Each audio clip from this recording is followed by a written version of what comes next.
Hey there, this is Achi, handle artistic gamer at Twitter, and today I'm going to talk about a few subjects that have been on my mind. I mean, it seems like over the past weekend or so, it's been like the era of people speaking their minds. So here's me jumping on the bandwagon and speaking my mind. Topic number one. CM Punk.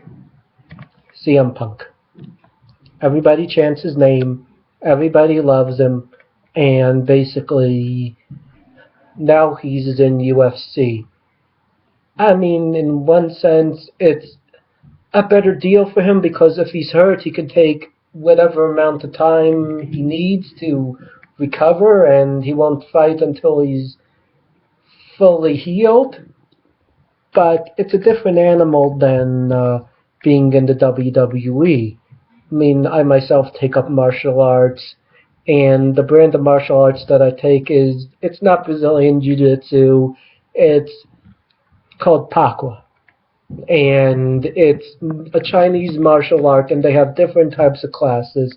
One of them is called the grappling class. Now, I love the grappling class.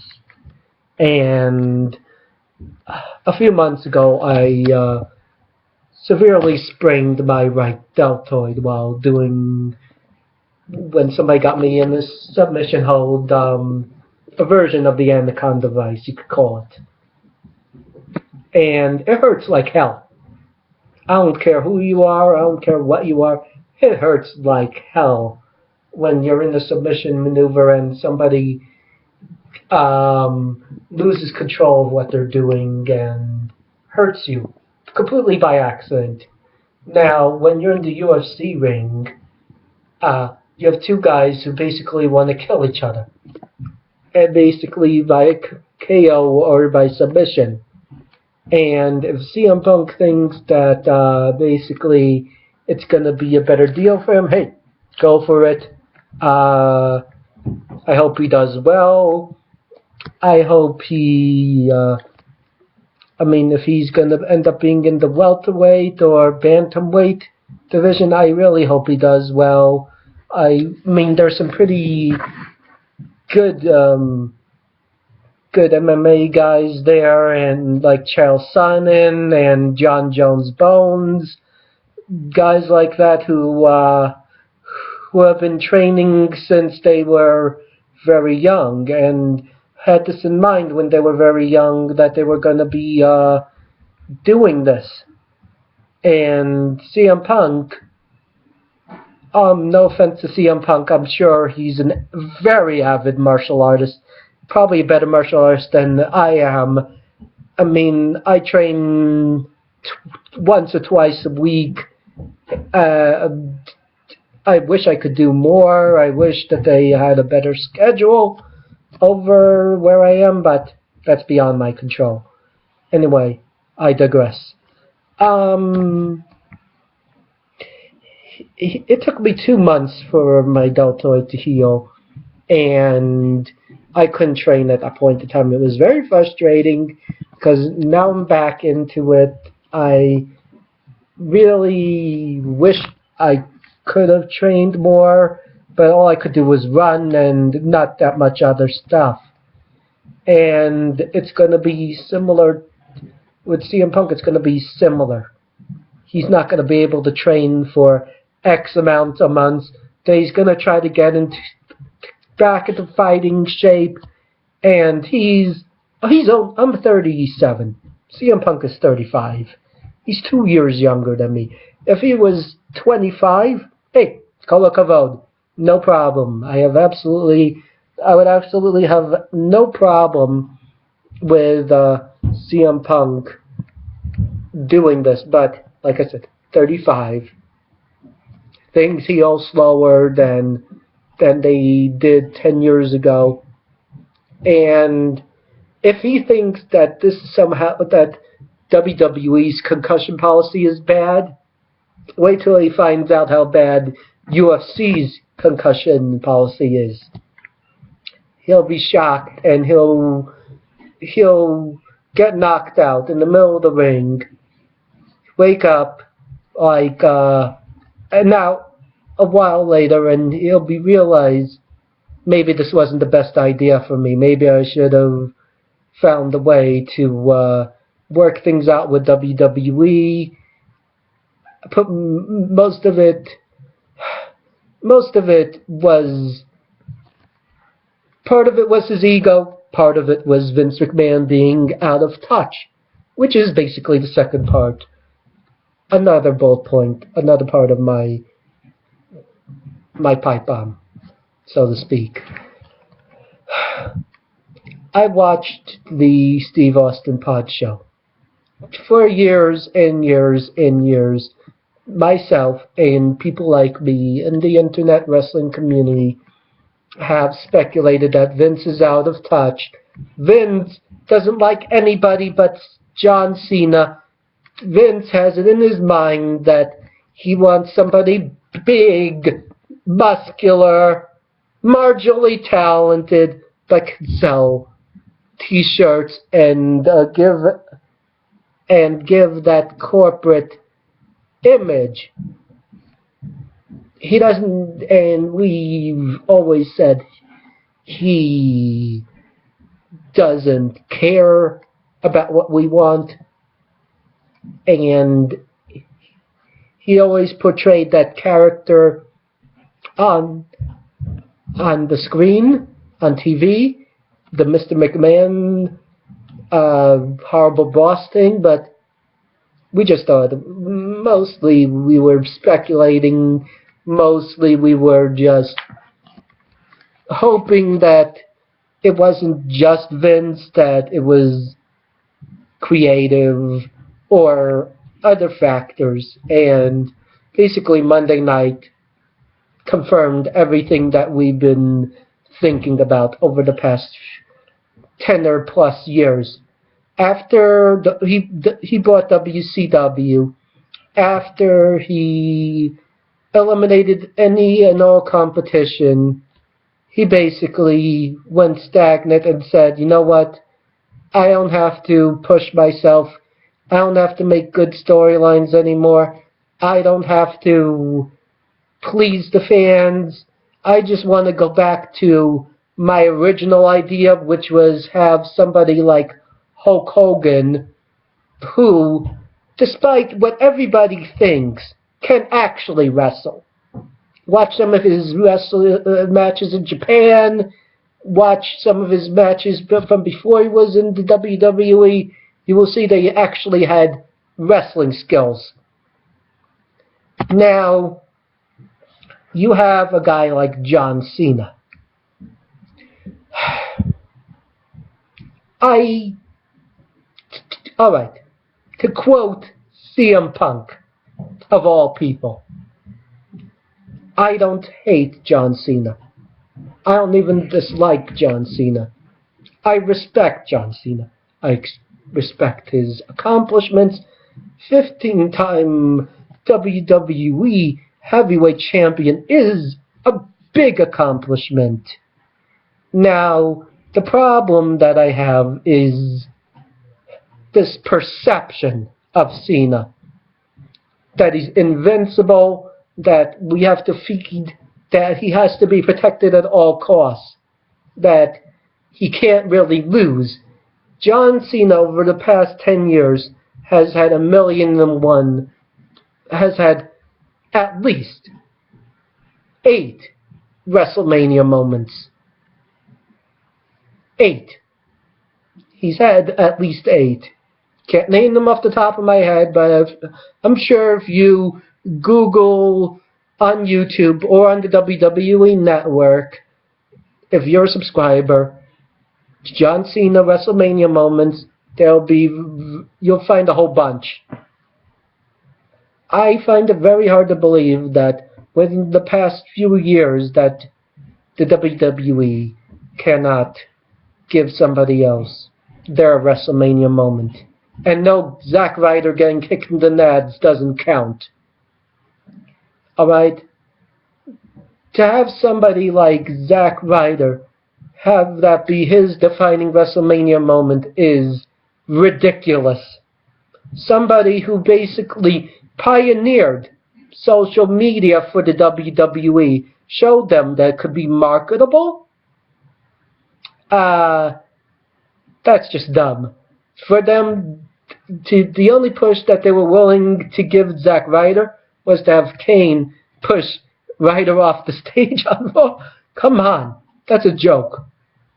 I mean, you have guys who can basically bring the WWE into the new millennium. You got guys like Cesaro. You got guys like Daniel Bryan, Ziggler, Bad News Barrett, who, despite every single stupid gimmick that they've given him, they can, he's made gold out of it. He made gold out of the Bad News Barrett thing. He made gold out of the Nexus. You could dress him up as God knows what, and he made gold out of that. Then you got a guy like Bray Wyatt. Yeah, he is gold on the mic. Alright, if you just leave him alone and let him just make his own script, he can be awesome. Dean Ambrose, same thing. Gold on the mic. He takes plenty of passion in what he does. That Hell in the Cell match between him and Seth Rollins, who also is gold, was amazing. That was the best Hell in the Cell match in a very long time. Well, alright, yeah, Taker, Triple H, but, I mean, it was good for what it was. It was a good match. I liked it. It's probably one of the best WrestleMania matches of all time, but if you really want to get down to what makes a Hell in the Cell match, a Hell in the Cell match unpredictable, violent, brutal, Seth Rollins versus Dean Ambrose. That's the bottom line in terms of that. Then you have Cesaro, strong as hell, athletic. Even though he doesn't look like he's strong as hell, Google it on YouTube. Google what this man can do with feats of strength. Before WWE, he basically lifted a guy who was as heavy as Yokozuna, back when Yokozuna was 700 pounds, on his shoulders and span him around without his arms. That's friggin' amazing. I don't care who you are. You have somebody like Cesaro, who Vince says doesn't have it. I beg to differ. He has it. He has the... Alright, he may not be so great on the microphone. Who cares? You don't really need to be... In my view, you don't really need to be so wonderful on the microphone to be over with the crowd. This man is over. This man is a workhorse. This man goes out there and does the JOB, Monday Night Raw, pay-per-view, whatever, does whatever what they want him, even though I could see it in his eyes that he doesn't really want to do it. He really would love to face Brock Lesnar for the WWE World Heavyweight Championship.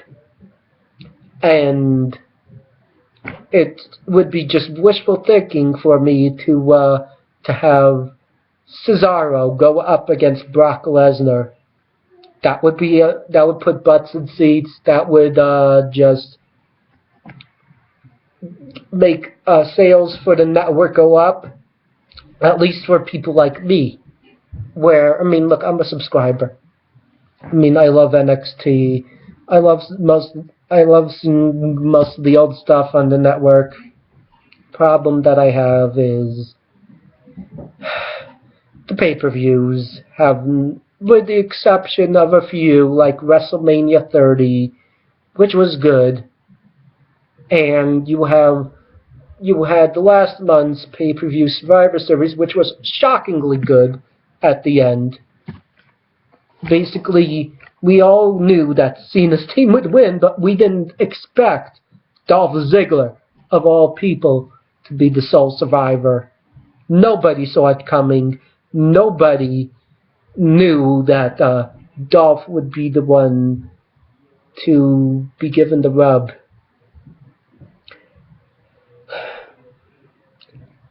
And basically, I love the WWE.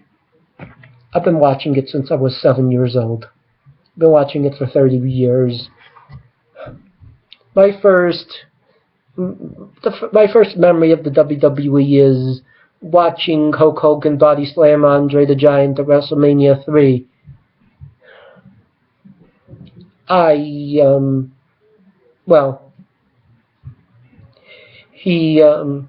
It just captivated me, and I began watching it, and I loved it.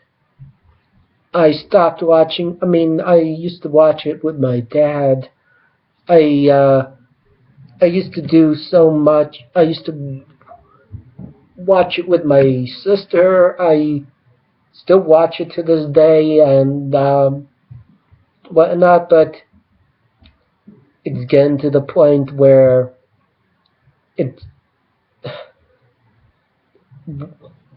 Vince is not somebody that I think that talent can work for. I don't really think that people can really that the talents out there should really strive to go to WWE. Yeah, they may say, "Oh, come with us. We'll pay you more. We'll bring financial security to your family," and that, in a sense, could be true. But in the long run, the fact that nobody other than WWE's handpicked guys get over is ridiculous. And for Vince to say that there's nobody in the locker room that will step up and grab the brass ring is utterly ridiculous, because he is out of touch. For him to say that he can, that he's going to be, that he can just make everything, I don't have the words. It's just ridiculous for him to say that nobody in the locker room is talented enough to be the guy. Because I just gave several examples as to who can carry the torch in WWE, and the WWE can even have a solid mid-card program. They can have Kofi Kingston, they can have Curtis Axel, they can have Big E Langston, they can have all these. They can have Sin Cara, they can have Kalisto brought in, they can have Sami Zayn, for God's sake, Luke Harper. Alright, they're pushing Luke Harper, big deal. It's a no-brainer that they should push Luke Harper anyway, and they're going to push him anyways because he's well over 6'5", way over 200 some odd pounds, and he has the look, and he can talk, and the talent, so it's a no-brainer for them to basically push him. Now, it may be the right thing to do. It may be what's best for business. But in the long run, what are they going to do? If you really want us, the fans, to buy the product and to be invested in the product, then this is what WWE has to do. They have to take more chances on guys, even if they're crap on the microphone. Fine, don't put them on the microphone. Have them go out and wrestle. Let the fans decide who they like. Let them decide who they don't like. If they cheer for the guy, hey, push him. Even if it's Intercontinental Gold, even if it's U.S. title, who cares? At least it gets them attention. At least it gives them, it makes for better matches and for better product. Years ago, years and years and years ago, back in the 70s and the 80s, Magnum TA gave an interview years ago saying something like this. Me and Tully went out and we gave what was basically the match of the night. And then we looked at the NWA champion and the challenger. I don't remember who it was. I think it was Dusty and Rick. And we said, okay, boys, top that. Where's that spirit? Where's that spirit of saying to the talent, hey, I just put on a 5-star match just 2 minutes ago. Go out there and top that. Go out there and steal the show. Basically, they're not encouraged to do that because, God forbid, they make John Cena look bad. God forbid that John should look like he's inept.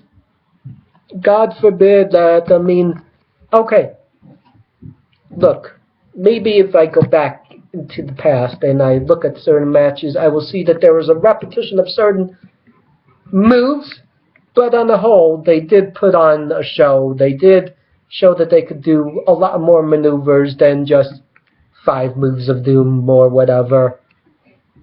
It's just ridiculous. You had guys who would go out there, hit each other, full tilt, and do whatever. And it's just ridiculous to think that it can't be that way anymore. Because it's a shame. It's a real shame that talent has to be put on the back burner like this for just one guy to look good. Who cares about John Cena? Who cares if he looks good or not? Who cares if he looks weak? Hell, if I were John Cena's opponent, if I were the guy he was going to be facing tomorrow night on Raw, after hearing what Vince said, I would go against the script and pin him. Okay, and then grab the microphone and say, okay, Vince, I grabbed the brass ring. I pinned your number 1 guy. Push me. I'll probably get fired, but whatever. It's just a shame. If I were any independent wrestler out there, I would not be shooting for WWE. I would go for New Japan. I would stay in ROH until something like New Japan or GFW offers me a contract. I would not be looking for WWE as a way to offer me job security. Because if I were a wrestler, and after hearing what Vince said last week, if Vince comes over to me and says that if you don't do the JLB to John Cena, what I do is I just grab the microphone and say, okay, fine, I'm going to follow the script, lay down on the mat, and just say, you know what, John, I'll make it real easy for you because the women and children are going to cheer for you no matter what you say or do. Pin me. And we can just skip to the part where they play your music and you do your poses or whatever, and everybody loves you. Because, quite frankly, I'm not going to look like any more of a fool than I have to.